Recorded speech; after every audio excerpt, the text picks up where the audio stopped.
Γεια σας! Σήμερα θα κάνουμε μια χειροτεχνία, ένα μικρούλι ποδοσφαιράκι. Θα χρειαστούμε 4 καλαμάκια, ένα χαρτί κόλλα Α4, ένα ζυλοτέιπ και ένα μπλοκ κολλάς με χαρτόνια μέσα. Θα διπλώσουμε το χαρτόνι, πήρα εγώ ένα πράσινο για να είναι το γρασίδι. Θα το διπλώσουμε στη μέση.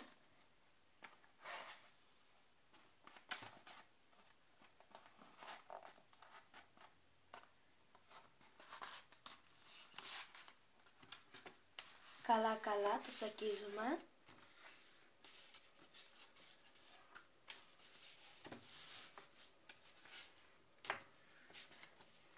Και θα το ανοίξουμε.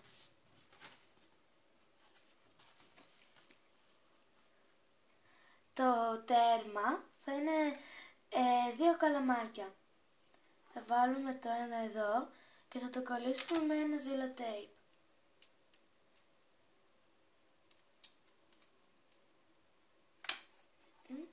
Έτσι.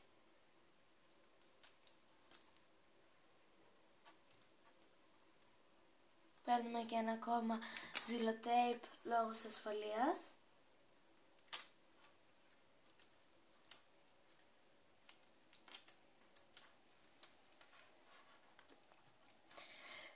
Και τώρα παίρνουμε και ένα άλλο ζυλοτέιπ και προσπαθούμε περίπου να είναι ίσα.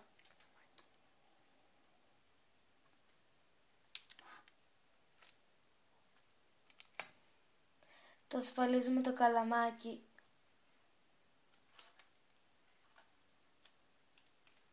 κάνουμε την ίδια δουλειά δηλαδή.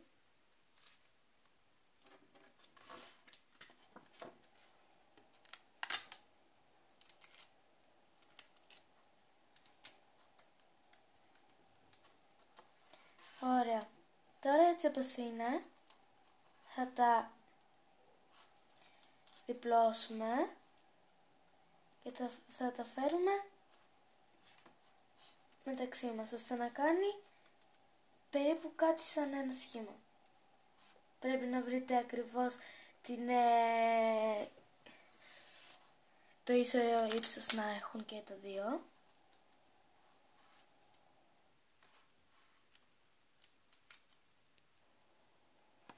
Τώρα για να στηρίζεται και από πίσω θα στερεώσουμε 2 καλαμάκια.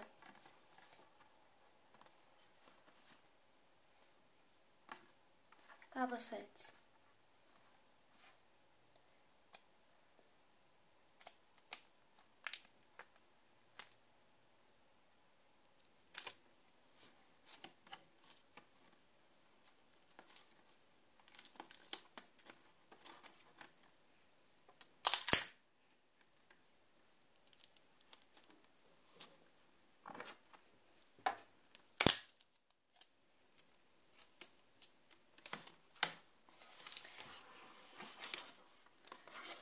Έτοιμο το μπροστινό τέρμα, το τσακίζουμε και λίγο για να περνάει.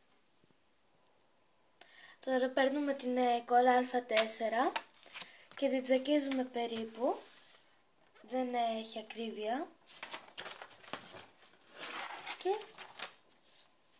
το σκίζουμε.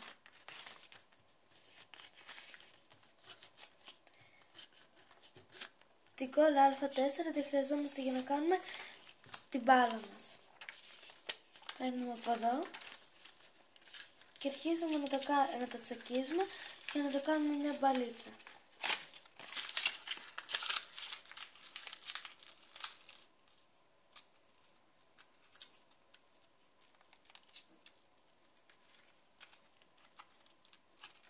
Να η δικιά μου η μπάλα. Βάζουμε εδώ το τέρμα και παίζουμε. Άμα σας άρεσε το σημερινό μας βίντεο κάντε ένα like και κάτω από το βίντεο μου κάντε εγγραφή άμα θέλετε να παρακολουθήσετε και τα άλλα βίντεο μου. Γεια σας!